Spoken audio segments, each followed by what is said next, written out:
কোনো মাসালা লাগবে না। গুনার কাজ করতে গেলে কোনো মাসালারও প্রয়োজন হয়। যদি নবীজিকে দাঁড়ায় সালাম আর সালাম জানাইলে গুনাহ হয়, আল্লাহ যেন আপনাদের সকলের গুনাহ গাট্টি বেঁধে আমারে দিয়া দেয়, আর সব গুনাহ যেন আপনাদেরকে দেয়। দিতে রাজি না? গুনাহ আমি নিলাম, সব আপনাদেরকে দিলাম। এই বাবাজিরা, এটা মেরাজের মাস, আমরা কোন নবীজির উপরে সালাত আর সালাম জানাবো? আল্লাহ পাক এই জমিনের মধ্যে আমাদের সাইয়েদনা হযরতে আদম নবিয়ানা আলাইহিস সালাতু ওয়াস সালামকে প্রেরণ করেছেন। ওনার লকব হচ্ছে সফিউল্লাহ। লকব জোরে বলেন, আরো জোরে বলেন। কেউ বাবা নির্বাচনের সময় নেতার বলে তো আওয়াজের কোনো অভাব নেই। মাহফিলে বসছেন, আমরা সবাই মুসলমান না? সুবহানাল্লাহ জানি না? আলহামদুলিল্লাহ জানি না? আল্লাহু আকবার জানি না? উচ্চ সুরে বলেন তো আল্লাহু আকবার। মুহাব্বতে বলেন ইয়া রাসূলুল্লাহ। চঞ্চল ভাষায় বলেন ইয়া ওলি আল্লাহ। আল্লাহ রাসূল যেখানে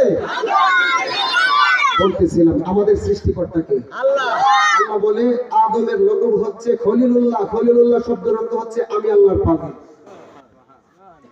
আদম সফিউল্লাহ, ইব্রাহিম খলিলুল্লাহ, ইসমাইল জবিউল্লাহ। 1,23,2,24,000 পয়গম্বর নবী রাসূল আমার আল্লাহ জমিনের মধ্যে প্রেরণ করেছেন। সমস্ত নবী রাসূলগণ আল্লাহর জন্য পাগল। লকব হচ্ছে তাদের বেলায় আল্লাহর জন্য পাগল। আর আমার নবী পাকের লকব হচ্ছে হাবিবুল্লাহ। আল্লাহ বলে হাবিবুল্লাহ সে, আমি আল্লাহ খুদে খুদা হইয়া যার প্রেমে পাগল তিনি হচ্ছে হাবিবুল্লাহ। জোরে বলেন সুবহানাল্লাহ। আমাদেরকে নামাজ দিলেন, রোজা দিলেন, হজ দিলেন, যাকাত দিলেন, সমস্ত ভালো কর্ম দিলেন আমাদের ভালোর জন্য, নাজাতের জরিয়া বানানোর জন্য। আল্লাহ কি ভালো ভালো কর্ম নামাজ রোজা হজ যাকাত করে? কথা বলে করে?